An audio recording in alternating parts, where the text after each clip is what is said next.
Alhamdulillahi Rabbil Alamin, as-salatu as-salamu ala man la nabiyya ba'da. Jemi me shenjat e vogla të kiametit dhe shenja e radhës që vjen nga hadithet profetike është dëshirimi i vdekjes për shkak të fitneve. Dëshirimi i vdekjes për shkak të fitneve, belave të mëdha. Për cilën nga Abu Huraira radhiyallahu ta'ala anhu, se i dërguari i Allahut sallallahu alaihi wasallam ka thënë: La taqumu as-sa'a hatta yamurra ar-rajulu bi qabri ar-rajul fayaqul ya laytani makanah. Nuk ka për të ndodhur kiameti derisa dikush të kaloj pranë varrit të dikujt tjetër edhe të thot, si kur të isha në vend të tij. Si kur të isha në vend të tij. Dhe në një njëjti hadith, në një tjetër përcjellje, profeti alayhis salatu wasallam ka thënë se ky njeri do të thot, si kur të isha në vend të tij dhe nuk ka ndonjë borxh, por vetëm frikën e belave të mëdha.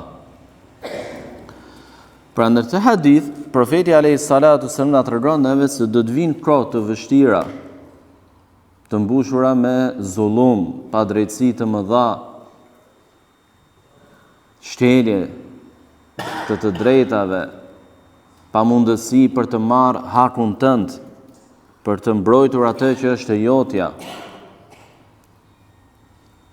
Dhe do të arrijë situata dhe shqetësimi i besimtarit në atë pikë, sa që nga frika që ka për fenë e tij, se mos prej fitneve ndikohet, prej zullumit, gjunafeve të mëdha që janë ndikohet, dhe dëmton fenë e tij, humb fenë e tij, kur të kaloj pranë të vdekurit, që nuk i ka arritur të fitne, ka vdekur më parë, dhe të dëshiroj të ishte si ai. Dhe të dëshiroj të ishte si ai. Dhe të partë një pjesë e jona këtu, që i përkasin moshave më të mëdha, dhe kanë arritur të dy gjendjet e shoqërisë. Gjendjen kur dikur deri femrës ruhej, mbrojej dhe konsiderohej virtyt. Dhe kur femra kishte turp, të ecte në të njëjtën rrugë në të cilin kishte një mashkull dhe i ulte sytë e saj. Dhe kanë arritur edhe periudhën ku femra nuk njeh më rrobe në trupin e saj dhe konsideron mbrojtjen e nderit si prapambetje. Edhe marrjen e nderit, imoralitetin, degenerimin si emancipim. Dhe të qëndruarit në shtëpi e konsideron burgim, privim, ndërkohë që është nder për të, është mbrojtje për të, është përputhshmëri me natyrën e saj.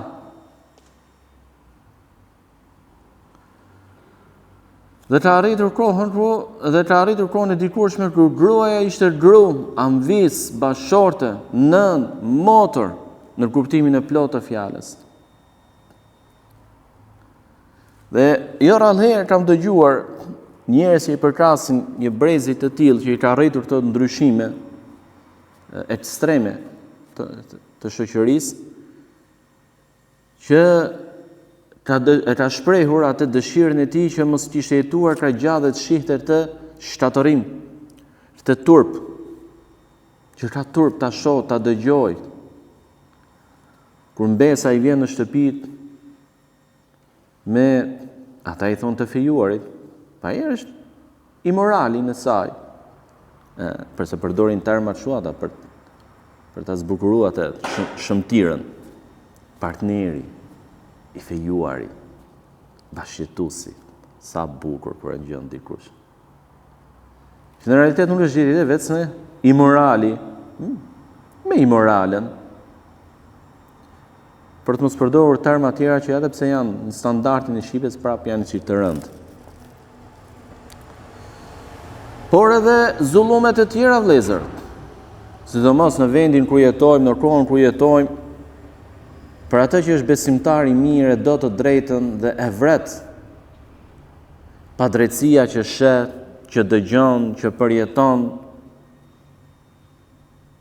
e shqetëson te maset.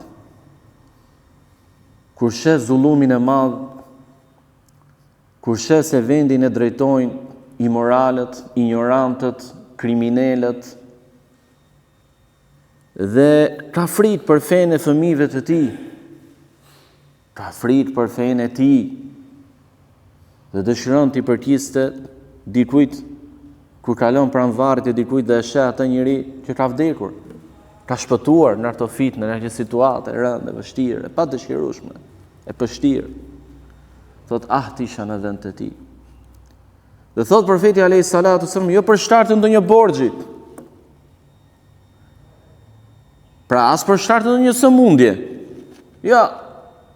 Por nga frika e fitneve, belave të mëdha. Gjë që të thonë dietarët se lejohet dëshirimi i vdekjes në situata të tilla. Por jo që ta shtaktosh ti, nuk është ky kuptimi, se ajo quhet vetvrasje pastaj. Nuk lejohet. Dhe nuk lejohet dëshirimi i vdekjes për shkak të hallave, borxhit për shkak që mund të kesh, apo të ndonjë sëmundje që mund të kesh, ke dhimbje etj dhe thu 3 ditë ndhe, siç e përdornin të vjetrit dikur, 3 ditë ndhe thonin. Jo, nuk lejohet në këtë rast. Shenjë tjetër është humbja e amanetit. Dhe edhe kjo është shumë aktuale. Midis vetë muslimanëve. Pse e theksojmë këtë gjë? Sepse muslimanët janë shoqëria më e mirë. Sado problemet kanë midis tyre e tjerë, prap mbeten njerëzit më të mirë, përderisa adhurojnë Allahun me tauhid, ndjekin në rrugën e Muhamedit alayhis salatu wassalam, janë njerëzit më të mirë pa dyshim. Edhe pse mund të kenë probleme.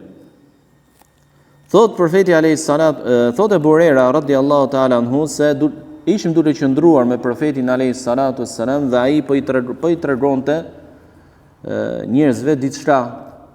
Dhe pa pritur vjen një person, një beduin, nomad, pra njëri që jeton në shkretë të tjerë, me atë stanin e tij e tjerë. Edhe i thot, kur është kiameti, pra kur do të ndodh kohën. Profeti alayhis salatu wassalam vazhdoi bisedën e tij me njerëzit që ishte më parë në bisedë. Disa thanë nuk e dëgjoi profeti alayhis salatu wassalam pyetjen e tij. Të tjerë thanë e dëgjoi, por nuk e pëlqeu.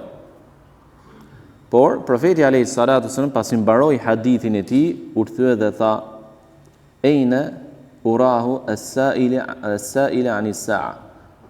Dua ta shoh ku është ai që më bëri pyetjen për kiametin. Ai tha, jam këtu i dërguari i Allahut. Profeti alayhis salatu wassalam i tha: "Fa idha duyi'at al-amana fantadhir as-sa'a." Kur të humbi amaneti, pritet kiametin. Kur të humbi amaneti, pritet kiametin. I thot personi, o i dërguari i Allahut, si do të humb amaneti? Idha usida al-amru ila ghayri ahlihi fantadhir as-sa'a. Tha profeti alayhis salatu wasallam në përgjigje të pyetjes së dytë të tij, kur t'i jepen punët njerëzve që se meritojnë, pritet kiametin. Patronazhist, direkt deputet. Me 4, me 5, ministra arsimi ishte ajo. Piktar, kryeministër. Diploma falso, ministër, deputet, drejtor policie. Pra njerëz që drejtojnë masën, që nxjerrin ligje, që zbatojnë ligjet, që drejtojnë shoqërinë. Dhe po të shtosh në administratën shtetërore, se tek private është tjetër gjë, do cilësi ai. Po të shtosh në administratën shtetërore, më ignorantët janë drejtorët. Ramhas vete, nuk e kam me dëgjuar. Pastaj gjenë deri diku disa tafë, po që janë në punësa thjesht. Pse? Sa është patronazhista ja drejtorët i tje më ignorantët në administratë shtetërore. Pra njerëz që kanë marrë diplomat me lekë, apo që kanë marrë shkollën me katra, me hajtma, me të shtyme. Njerëz të tillë nuk prodhojnë cilësi në institucion. Nuk zgjidhin problem. Por e rëndojnë edhe anën e psikologjisë të njeriu të aftë që është në drejtimin e tij, ignoranti, që është deputet, që është drejtor.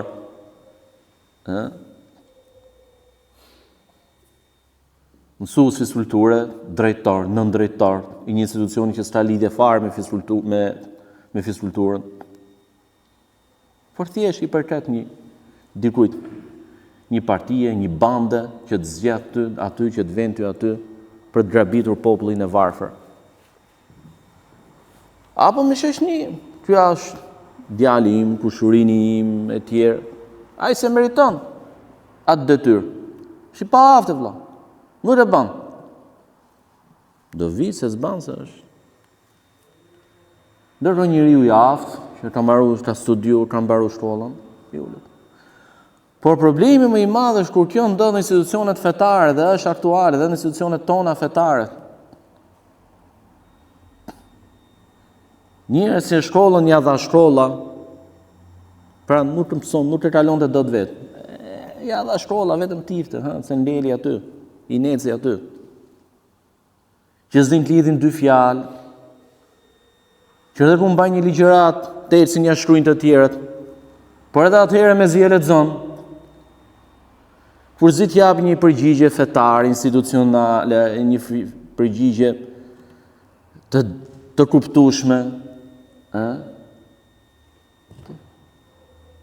thënë dhe risa, pritet kiametin. Pastaj ky se i pa afti ka dhe i ditë shtatë. Kur njeriu drejtuesi është i pa aftë, bëhet dhe i keq.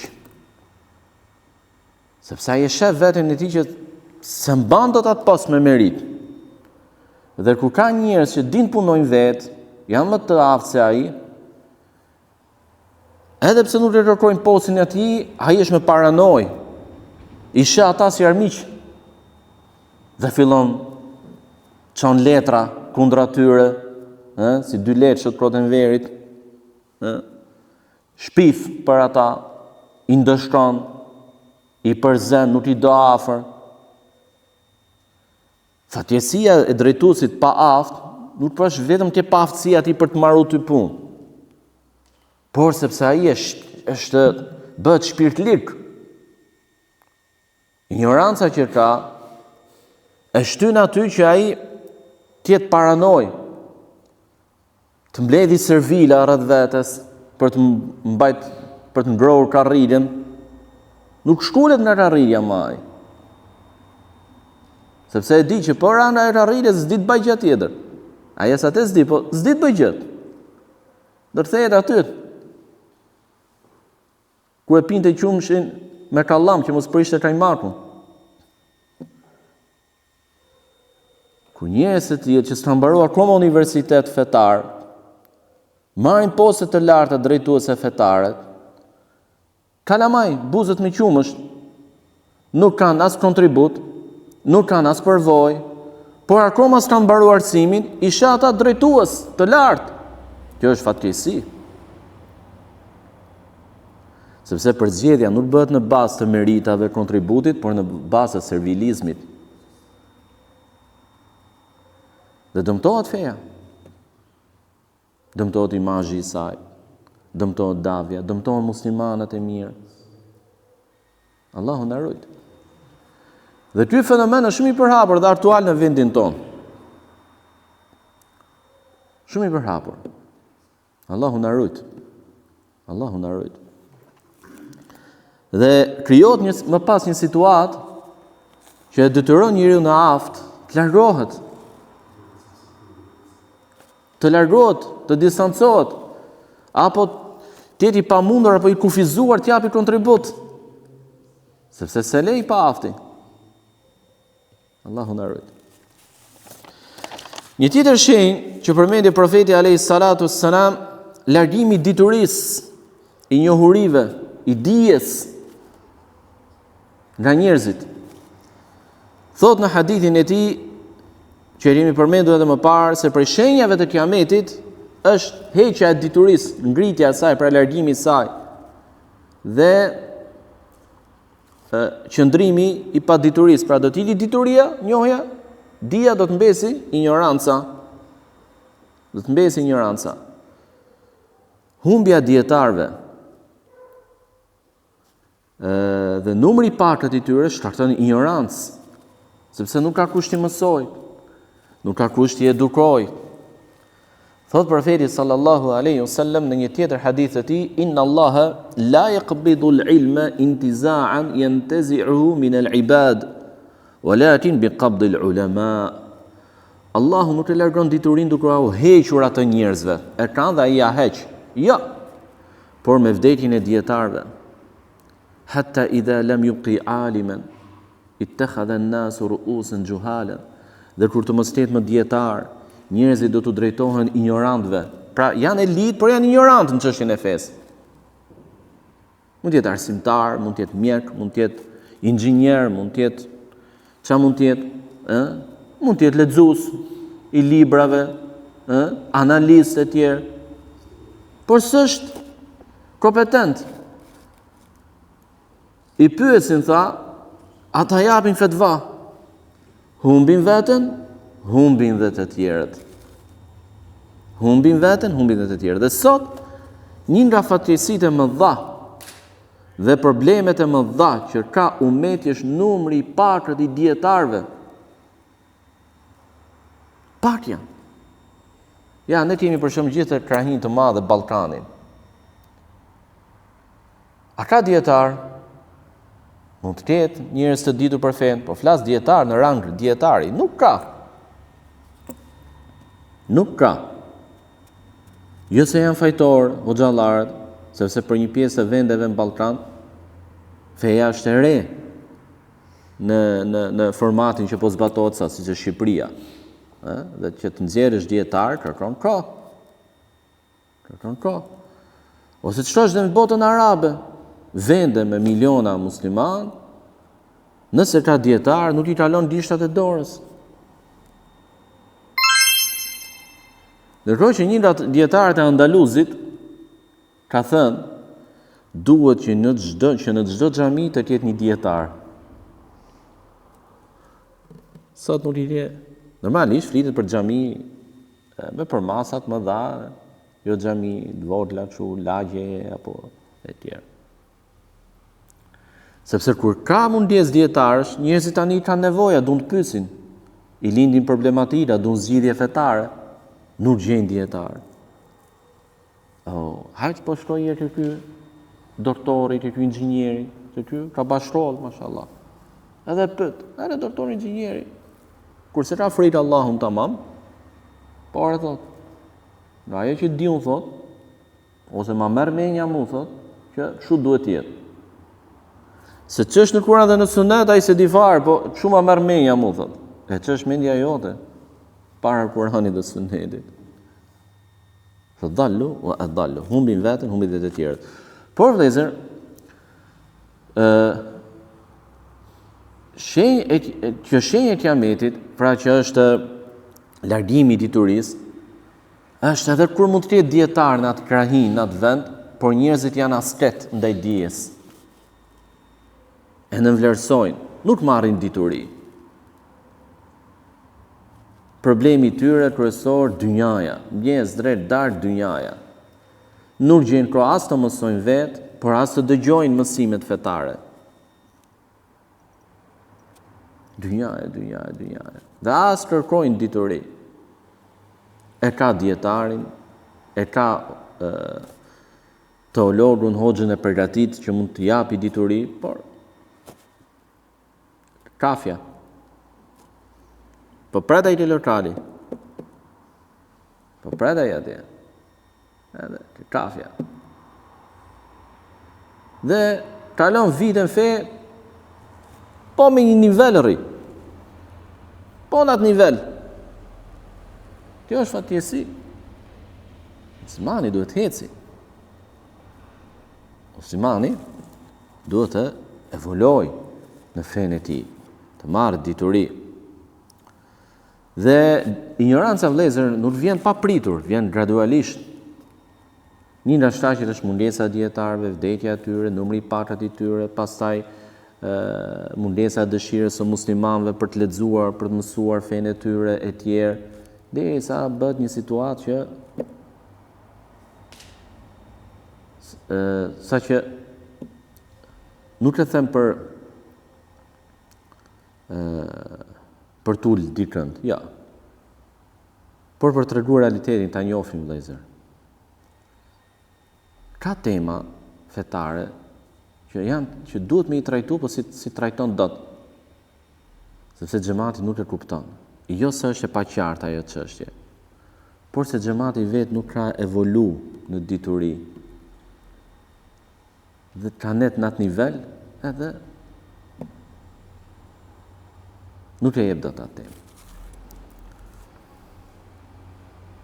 Thot profeti alayhi salatu wassalam, la taqumu sa'a hatta la yuqalu fil ardi la ilaha illa Allah. Nuk ka për të ndodhur kiameti derisa të mos ketë në tokë asnjë që thot la ilaha illa Allah. Pra kur të vijë kiameti, kur të afrohet, do jetë ignoranca më e madhe që ka ekzistuar ndonjëherë. Pra as shahadeti nuk do njohin njerëzit. Dhe në hadith tjetër apo tjetër transmetim as emrin Allah nuk do të thot dikush. Nuk e njohin. Allahu na ruaj. Afrimi i kohës, shenjë tjetër kjo. Afrimi i kohës. Thot profeti sallallahu alaihi wasallam, la taqumu sa'a hatta yataqarabu az-zaman. Nuk ka për të ndodhur kiameti derisa të afrohet koha. Dhe thot në hadithin e tij, nuk ka për të ndodhur kiameti derisa të afrohet koha ku viti të jetë si një muaj, muaji të jetë si një xhuma, si një javë, pra. Një javë të jetë si një ditë, dita të jetë si një sa. Në fjalën sa zakonisht për të me orë, por kuptimi se atëherë nuk ka qenë kjo llogaritje kohe me orë, me minuta, por një kohë, një periudhë kohore.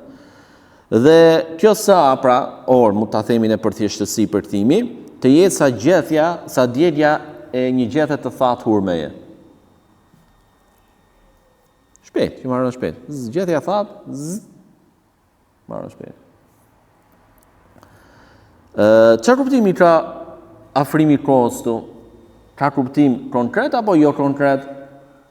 Pra, a me të vërtet do të shkurtohet periudha kohore apo kuptimi është tjetër? Ka dietar që thonë kuptimi është humbja e bereqetit. Pra njerëzit nuk bëjnë projekte të mëdha, nuk bëjnë vepra të mira të mëdha që ta ndjejnë mbushjen e kohës. Por vjen Ramazani nga Ramazani, xhumaja nga xhumaja, dhe ai thot sa shpejt erdhi. Se s'ka bërë diçka të madhe, thjesht atë rutinën e tij. Ka pasur dietar që kanë jetuar pak, por kanë shkruar libra voluminoz. Saqë kur i kanë analizuar dietarët e tjerë punën shkencore të tyre, kanë thënë është e çuditshme në aq pak vite sa jetoi, sepse normalisht ai s'e ka filluar shkrimin e librave, sidomos libra me analiza të hollësishme fetare që kërkojnë dituri të madhe, që fëmijë, që adoleshent. Por ka kërkuar dituri, mund ta ketë filluar ndoshta 10 vitet e fundit të jetës. Thonë, është e çuditshme si ka arritur të shkruaj kaq vëllime, saqë i bie të bërë një vëllim në ditë. Një nga ata dietar për të cilën çuditët është El-Hafidh an-Nawawi, i cili ka lënë pas pasuri të madhe, libra voluminoz. Ka shpjeguar librin e Sahihun e Imam Muslimit, ka shkruar në fikun Shafi'i, se Shafi'i ka qenë, po vëllime voluminoze. për të mos përmendur pastaj analizat e hollësishme fetare, juridike, që ka bërë ai aty, me fjalët e dietarëve, saktësimin e tjerë.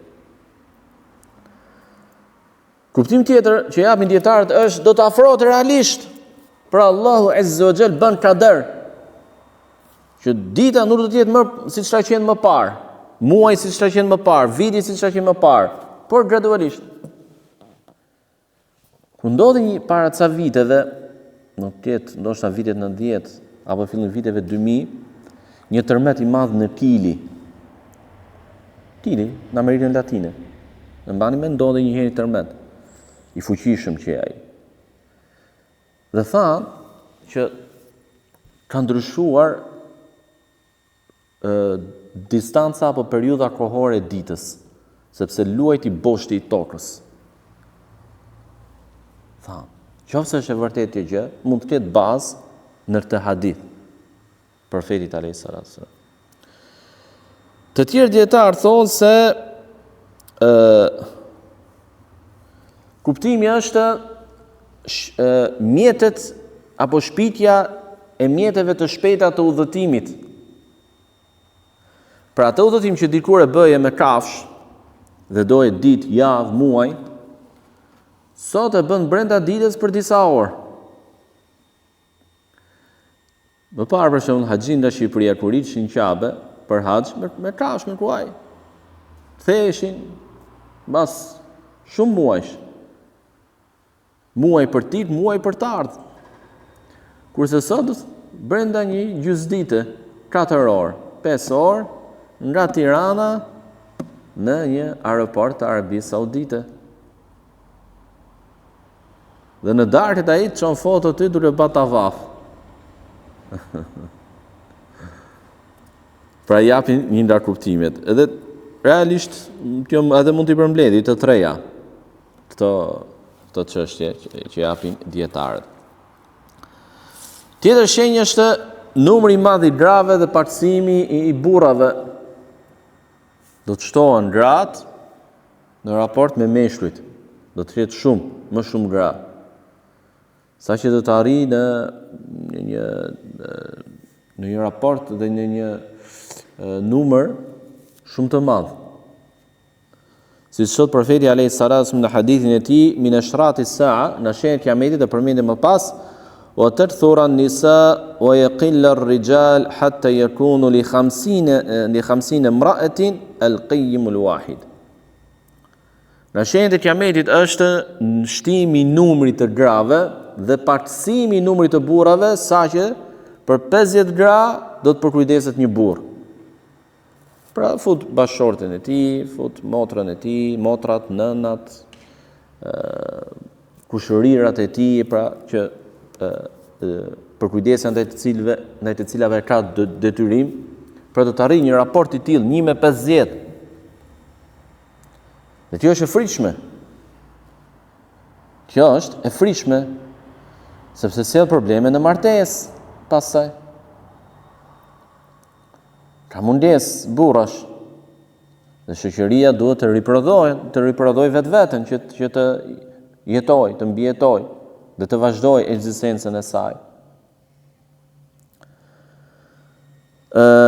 Pse do të ndodhë kjo gjë?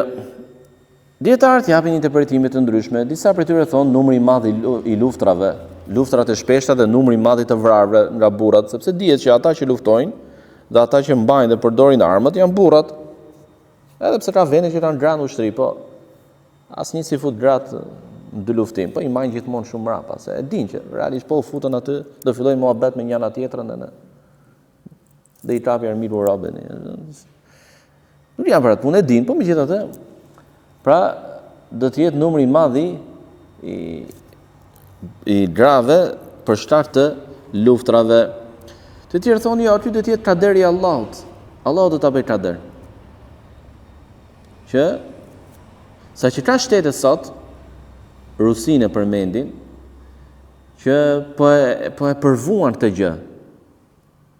Ku numri i grave në raport me burrat ka filluar të rritet ndjeshëm dhe të sjell problematika në ekuilibrin e shoqërisë. Ka filluar të ndjen kjo problematikë. Sidomos duke ditë që rinia e vendeve të tilla pa besimtare janë rini që konsumojnë alkoolin, janë rini që konsumojnë lëndët narkotike, janë rini pastaj që bëjnë dhe vetvrasje, aksidente të shumta, pra vdesin shumë. Një tjetër shenjë që përmend profeti alayhis salam është kthimi i tokës së arabëve në livadhe dhe me lumenj. Ne dim që profeti alayhis salam ka lindur, ka jetuar në një vend të shtret, siç është Gradishulli Arabik, shtet e tjerë. Kush ka shkuar atje, ka parë dhe vetë që dominon shtet e tjera. Por ka treguar profeti alayhis salam se përpara kiametit do të ndryshojë kjo gjë. Pra nga një tokë e shtret do të thet në një tokë me livadhe. Dhe nuk bëhet fjalë për livadhe sa u borë një shtëpi vëllezër, bëhet fjalë që sa të shet ty syri shtretë të tjerë do të vinë një ditë që do të shoh ty livadh. Dhe lumenj që do të qarkullojnë, se patjetër që të ketë livadhe do të jetë edhe baza e jetës së bimësisë që është uji. Dhe realisht kjo mund ndodh edhe me kaderin e Allahut, që sjell Allahu ndryshim në klim, shira, krijon lumenj të tjerë, bimësia, por edhe mund të jetë edhe nga dora e njeriut, sebeb. Sot Arabia Saudite ka evoluar dhe ka shumë të zhvilluar bujqësinë. Ka një vend i shtret që ka shumë të zhvilluar bujqësinë, sepse kanë toka dhe plantacione gjigande të mbjella me grur, me perime, por edhe me pemë frutore. Kush ka udhëtuar me avion në ato vende, mund të ketë vënë re rrath të mëdhenj jeshil. Që në atë lartësi mund duken të vogla, por realisht janë me përmasa gjigande. Dhe Arabia Saudite synon që brenda, ndoshta edhe kanë arrit tani, një kohë të shkurtër, të mos kenë nevojë të importojnë drithëra, grur, misër e tjerë. Por t'i plotësojnë vetë nga toka atyre nevojët e tyre, por edhe të eksportojnë.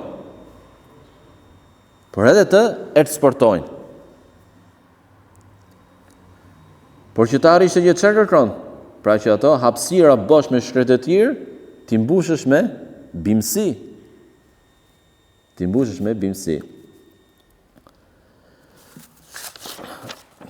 Tjetër shenjë, largimi i njerëzve të mirë. Do të humbi shoqëria njerëzit e mirë dhe do të dominojnë në shoqëri njerëzit e keqinj. Thot profeti sallallahu alaihi wasallam, idha qtaraba az-zaman lam takad ru'ya al-mu'min takdhibu wa asdaqukum ru'ya asdaqukum haditha. Kur të afrohet fundi kohës, ëndra e besimtarit pothuajse nuk do të gënjej. Dhe më i sinqerti për ju në fjalë është më i sinqerti në ëndër. Pra ka lemëruar profeti alayhis salam se do të vinë një kohë kur ëndrat e besimtarit, i vetëm që do të jenë shumë të qarta, pra s'ka nevojë për interpretues ëndrash. Nuk ka në ëndër diçka që kërkon shpjegim, ta di çfarë përcjell, çfarë personifikon, çfarë simbolizon, çfarë nënkupton. Jo. Do të jetë shumë i qartë, por edhe do të ndodh në mëngjes, gjatë ditës. E shpejt. Kur do të jetë kjo kohë? Thon dietarët, kjo kohë do të jetë kur të vështirësohet gjendja fetare e besimtarit. Të jetë e vështirë. Dhe normalisht diçka e tillë kur ndodh, kur dominojnë njerëzit e keqinj. Edhe për njerëzit e mirë që kanë frikë Allahun, duan të ruajnë gjunafit e tjerë, situata është bërë shumë e vështirë. Dhe Allahu Azza wa Jall, thon dietarët, në formë përkraje, ngushëllimi, i jep ëndra të tilla besimtarit, që e qetësojnë, e përgëzojnë me shpërblim, për durim e tjerë. Shenja e fundit për sot, për jo e fundit nga shenjat e vogla të kiametit, është zmadhimi apo fryrja e hënës. Hënës që shohin natën. Min iqtirabi as-sa'a intifakh al-ahilla. Thot profeti alayhi salatu wasalam, para kiametit apo nga shenjat e kiametit është fryrja e hënës, zmadhimi i saj.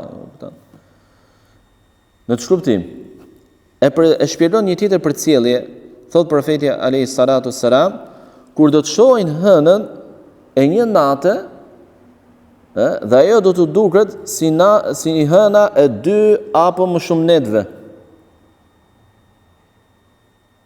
Si hëna e 2 apo më shumë netëve. Pra, hënë është hënë e natës së parë apo së dytë apo së një date që dihet. Kur është në këtë përmasa hëna, arrin ta gjejnë çfarë date e muajit është hënor. Por do të vijë një kohë që ajo do të ketë përmasa përtej reale së saj. Përtej reale së saj. Dhe do të ngatarrohen njerëzit. Do të llogarisin më tepër se ç'është në realitet kohën. Datën, do të japin datë gabuar. Ndërkohë që ajo është tjetër datë. Pra ndryshime, kiameti do të paraprihet nga ndryshime të gjithanshme tek njeriu vetë, tek shoqëria, por edhe në kozmos, në univers. Do të ketë ndryshime të tilla. Elusim Allahun Azza wa Jall, na shtoj diturinë në fenë e tij, e japi qëndrueshmëri në fe, në bindje ndaj tij, na ruaj nga fitnet dhe fitnet xhin. Wa subhanakallahumma bihamdik, ashhadu an la ilaha illa anta astaghfiruka wa atubu ilayk.